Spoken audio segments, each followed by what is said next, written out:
Hello everyone, आज आप लोगेरिथमिक differentiation discuss करवाना छीए। तो फर्स्ट तेनी डेफिनेशन अने मेथड जोई लईए, एना पछी सम examples.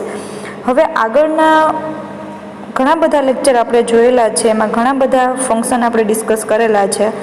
We have studied differentiation of the function like k raised to f of x or f of x raised to k.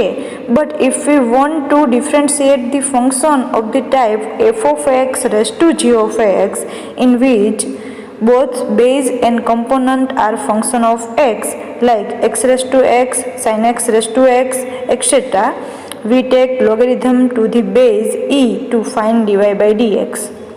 આગળના લેક્ચરમાં આપણે k raised to f of x or f of x raised to k, that means કોઈપણ કોન્સ્ટન્ટની ઘાતમાં કોઈ function આપેલું હોય અથવા કોઈપણ ફંક્શનની ઘાતમાં કોન્સ્ટન્ટ નંબર આપેલો હોય તો એવા ડિફરન્શિએશન આપણે ભણી ગયા છે, એક્સનો વર્ગ, 2 raised to x, એવા કોઈપણ ફંક્શન. પણ જ્યારે તમને એવું આપેલું હોય કે f of x raised to g of x, function of x raise to function of x, ત્યારે આપણે એવા ફંક્શનનું ડિફરન્શિએશન કેવી રીતે કરવું એના માટે આપણે લોગેરિધમિક ડિફરન્શિએશનનો ઉપયોગ કરવાનો છે. જ્યારે તમને ફંક્શનની ઘાતમાં ફંક્શન આપેલું હોય ત્યારે આપણે લોગેરિધમિક ડિફરન્શિએશનનો યુઝ કરશું. અહીંયા જે તમને આપેલું છે f of x raise to g of x, એટલે કે તમને એવું કાંઈ ફંક્શન આપેલું હોય કે x raise to x, sine x raise to x, tan x raise to x, x raise to sine x, ત્યારે આપણે બંને બાજુ લોગ લઈ અને આ એક્ઝામ્પલ સોલ્વ કરવાનો છે. એટલા માટે આ મેથડને લોગેરિધમિક ડિફરન્શિએશન કહેવામાં આવે છે. તો એક્ઝામ્પલ જોઈએ. If y is equal to sine x raise to x, then find dy by dx. અહીંયા તમને function of x raise to function of x આપેલું છે, એટલે આ જે એક્ઝામ્પલ છે એને આપણે લોગેરિધમિક ડિફરન્શિએશનની મદદથી સોલ્વ કરશું. Solution. Here y is equal to sine x raise to x.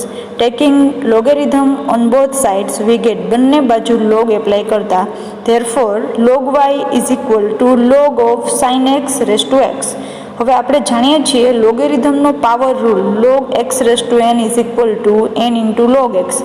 તો અહીંયા sine x raise to x આપેલા છે, તો એ એક્સને આપણે આગળ મલ્ટિપ્લિકેશનમાં લખી શકીએ. Therefore log y is equal to x into log of sine x.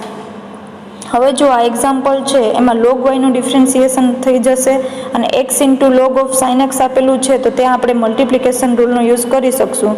અહીંયા ખાલી આપણે આગળના એક્ઝામ્પલ કરતાં લોગ એપ્લાય કરી અને સિમ્પ્લિફિકેશન આપવાનું છે. એટલું તમે કરશો એટલે આગળના એક્ઝામ્પલ જે ભણેલા છે એવા જ એક્ઝામ્પલ બની જશે.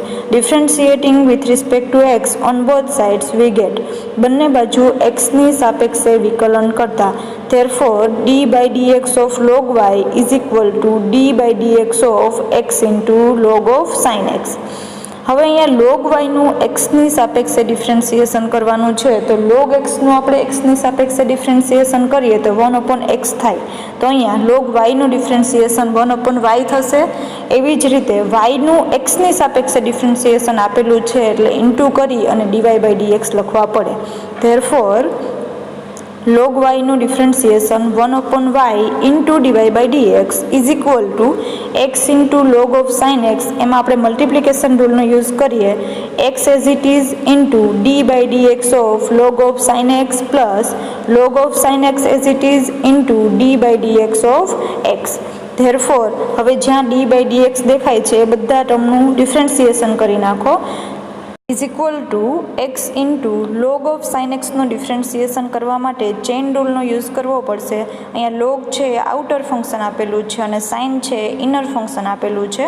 તો ચેઇન રૂલમાં આઉટર ફંક્શનનું ડિફરન્શિએશન ઇન્ટુ ઇનર ફંક્શનનું ડિફરન્શિએશન, એટલા માટે એક્સ ઇન્ટુ લોગ એક્સનું ડિફરન્શિએશન 1/x, એવી જ રીતે લોગ ઓફ સાઇન એક્સનું differentiation 1/sin x into d by dx of sine x plus log of sine x as it is into એક્સનું differentiation 1 is equal to x/sin x into sine એક્સનું differentiation cos x plus log of sine x. therefore 1/y into dy by dx is equal to x into cos x upon sin x plus log of sin x. હવે અહીંયા આ એક્ઝામ્પલમાં આપણે dy by dx ની value find કરવાની છે, તો dy by dx ને ડાબી બાજુ રાખીએ, બાકીના જે પદ છે એને જમણી બાજુ જવા દઈએ. તો therefore d y by d x is equal to y into બ્રેકેટમાં x into cos upon sine is equal to cot x એવું લખી શકાય. વાય બ્રેકેટમાં x into cot x plus log of sine x. હવે અહીંયા જે આપણે આન્સર મેળવવાનો છે એ એક્સના ફોર્મમાં મેળવવાનો છે, કેમ કે આપણે ડીવાય બાય ડીએક્સ એટલે y is a function of x મેળવીએ છીએ એટલા માટે. તો અહીંયા વાયની જગ્યાએ આપણે વેલ્યુ મૂકી દઈએ sine x raise to x, જે આપણો એક્ઝામ્પલની રકમ આપેલી છે. Therefore d y by d x is equal to sine x raise to x બ્રેકેટમાં x into cot x plus log of sine x. That is answer. લાસ્ટમાં આપણે વાયની વેલ્યુ મૂકવાની છે, એ ભૂલાય નહીં ખાસ, કેમ કે આપણે અહીંયા એક્સના ફોર્મમાં એક્ઝામ્પલનો આન્સર મેળવવાનો છે એટલા માટે. નેક્સ્ટ એક્ઝામ્પલ જોઈએ. If y is equal to sine x raise to 10x then find dy by dx. હવે અહીંયા પણ function of x raise to function of x આપેલું છે, તો અહીંયા આપણે લોગેરિધમિક ડિફરન્સિએશનનો યુઝ કરશું. Solution. Here y is equal to sine x raise to 10x. Taking logarithm on both sides we get, બંને બાજુ લોગ એપ્લાય કરતા log y is equal to log of sine x raise to 10x. હવે અહીંયા લોગેરિધમના power રૂલનો use કરીએ. Log x raise to n is equal to n into log x. Therefore log y is equal to 10x into log of sine x. હવે અહીંયા બંને બાજુ એક્સની સાપેક્ષે વિકલન કરતાં d by d x of log y is equal to d by d x of log of d by d x of 10x into log of sine x. ડાબી બાજુ આગળના એક્ઝામ્પલની જેમ જ આપણે લોગ વાયનું જેવી રીતે ડિફરન્સિએશન કર્યું હતું એવી રીતે લોગ વાયનું 1/y ઇન્ટુ વાયનું એક્સની સાપેક્ષે કરેલું છે એટલા માટે ડીવાય બાય ડીએક્સ લખવું પડે. અને જમણી બાજુ 10x into log of sine x આપેલું છે, તો ત્યાં આપણે મલ્ટિપ્લિકેશન રૂલ વિથ ચેઇન રૂલનો યુઝ કરશું. Therefore 1/y into d y by d x is equal to 10x as it is into log of sine એક્સનું differentiation plus log of sine x as it is into 10xનું differentiation. તેને આપણે એવી રીતે લખી શકીએ કે 10x into d by dx of log of sine x plus log of sine x into d by dx of 10x. Therefore 1/y into dy by dx is equal to 10x as it is into log of sine એક્સનું differentiation આપણે આગળના એક્ઝામ્પલમાં જોયેલું છે. Chain રૂલની મદદથી log sine એક્સનું 1/sin x into d by dx of sine x plus log of sine x as it is into 10xનું differentiation sec square x is equal to 10x into 1/sin x into sine એક્સનું differentiation cos x plus sec square x into log of sine x. હવે અહીંયા તમને cos into 1/sin આપેલા છે, તો એને આપણે cos theta upon sine theta એટલે કે cos x upon sine x એવું લખી શકીએ. એના બરાબર આપણે cot x લખી શકીએ by trigonometric formula is equal to 10x into cot x plus sec square x into log of sine x. હવે આપણે ટ્રિગોનોમેટ્રીમાં ભણી ગયા છીએ કે ટેન અને કોટ એ એકબીજાના ઇન્વર્સ ફંક્શન છે, વ્યસ્ત વિધેય છે, તો એ બેયનું મલ્ટિપ્લિકેશન 1 થાય. અથવા તમે ટેનની ફોર્મ્યુલા જુઓ તો sine x upon cos x આવે અને કોટની ફોર્મ્યુલા જુઓ તો કોસ અપોન સાઇન આવે, એટલે બધું કેન્સલ કરી નાખીએ તો 1 વધશે. Therefore 1 plus sec square x into log of sine x. હવે અહીંયા વાય છે એ ડાબી બાજુ છેદમાં આપેલો છે, તો એને જમણી બાજુ જવા દઈએ એટલે એ અંશમાં મલ્ટિપ્લિકેશનમાં આવી જશે. તો therefore d y by d x is equal to y into 1 plus sec square x into log of sine x. વાયની વેલ્યુ મૂકી દઈએ તો therefore d y by d x is equal to sine x raise to 10x into 1 plus sec square x into log of sine x. That is answer. Next example જોઈએ. If y is equal to x raised to sin x plus x raised to x then find dy by dx. હવે જો અહીંયા બે function એવા આપેલા છે કે x raised to x એટલે કે function of x raised to function of x, તો અહીંયા બંને ફંક્શન અલગ અલગ આપેલા છે અને એનો સમ આપેલો છે, તો બંને ફંક્શનને આપણે અલગ અલગ સોલ્વ કરી અને લાસ્ટમાં જે એનો આન્સર મળશે એનો સમ કરી શકીએ. તો અહીંયા here y is equal to x raise to sine x plus x raise to x. First જે ફંક્શન આપેલું છે એને યુ અને સેકન્ડ જે ફંક્શન આપેલું છે એને વી ધારી લઈએ.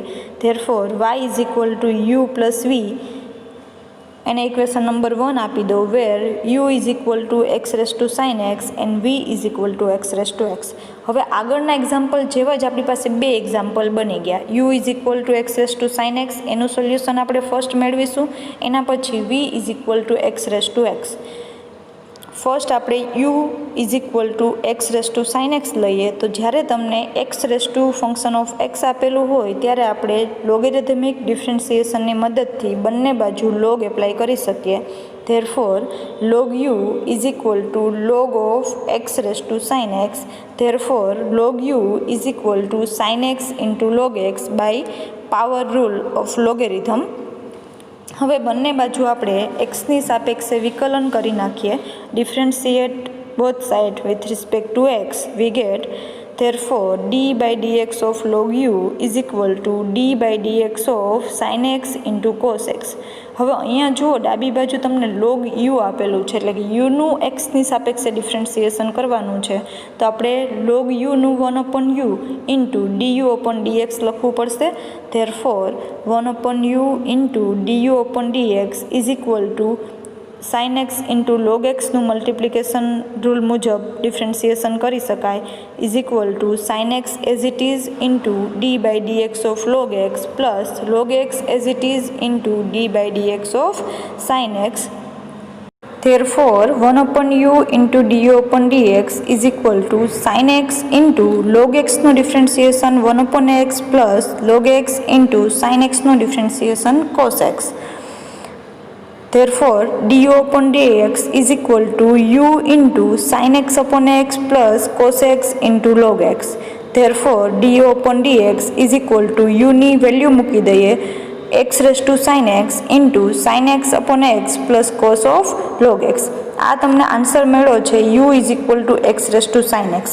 હવે આપણે જે ફંક્શન ધારેલા છે u પ્લસ વી અને વીની વેલ્યુ તમને આપેલી છે એક્સ રેસ ટુ એક્સ, તો હવે આપણે વીની value x raise to x લઈ અને ડીવી અપોન ડીએક્સ મેળવીશું. એના પછી d y upon d x is equal to d u upon d x plus d v upon ડીએક્સની વેલ્યુ મૂકી દઈએ તો આપણને આન્સર મળી જાય. Now v is equal to x raised to x, then dv upon dx is equal to x raised to x into 1 plus log x. હવે આપણે આ x raised to x ની ફોર્મ્યુલા જાણીએ છીએ એટલે અહીંયા ડાયરેક્ટ લખી નાખ્યું છે. બાકી તમને એક્ઝામમાં પૂછાય તો આ એક્ઝામ્પલ તમારે સોલ્વ કરી અને આગળનો જે રીતે એક્ઝામ્પલ યુની મેથડથી આપણે સોલ્વ કર્યો છે એવી જ રીતે dv upon dx મેળવી અને પછી ઇક્વેશન 1માં u અને vની વેલ્યુ મૂકી દેવાની. તો from equation 1 y is equal to u plus v, therefore d y upon d x is equal to d u upon d x plus d v upon d x by addition rule. Therefore d y upon d x is equal to d u upon ડીએક્સની value અને d v upon ડીએક્સની value મૂકી દઈએ is equal to x raised to sin x into sin x upon x plus cos x into log x plus x raised to x into 1 plus log x. It is answer. હવે આ એક્ઝામ્પલમાં આપણે કોઈ પણ બે ફંક્શનનું addition આપેલું હતું, બે એવા ફંક્શન કે function of x raise to function of x, ત્યારે આપણે યુ પ્લસ વી ધારી અને ફર્સ્ટ યુની વેલ્યુ એના ઉપરથી ડીયુ અપોન ડીએક્સ ફાઇન કરી લેવાનું, એના પછી વીની વેલ્યુ લઈ અને ડીવી અપોન ડીએક્સ ફાઇન કરી લેવાનું, લાસ્ટમાં બંનેનો સમ કરી અને જે આન્સર મળે એ આપણા એક્ઝામ્પલનો આન્સર થશે. તો આવી રીતે કોઈ પણ તમને function of x raise to function of એક્સવાળા એક્ઝામ્પલ આપેલા હોય ત્યારે આપણે લોગેરિધમિક ડિફરન્સિએશનની મદદથી એક્ઝામ્પલ સોલ્વ કરી શકીએ. આજના લેક્ચરમાં આપણે 3 એક્ઝામ્પલ ડિસ્કસ કરેલા છે. આવી રીતે તમને બીજા કોઈ એક્ઝામ્પલ આપે x raise to function of x તો એનું આપણે બંને બાજુ લોગ લઈ અને સિમ્પ્લિફિકેશન આપી શકીએ. આગળના લેક્ચરમાં આપણે એક નવી મેથડ ભણશું. Thank you.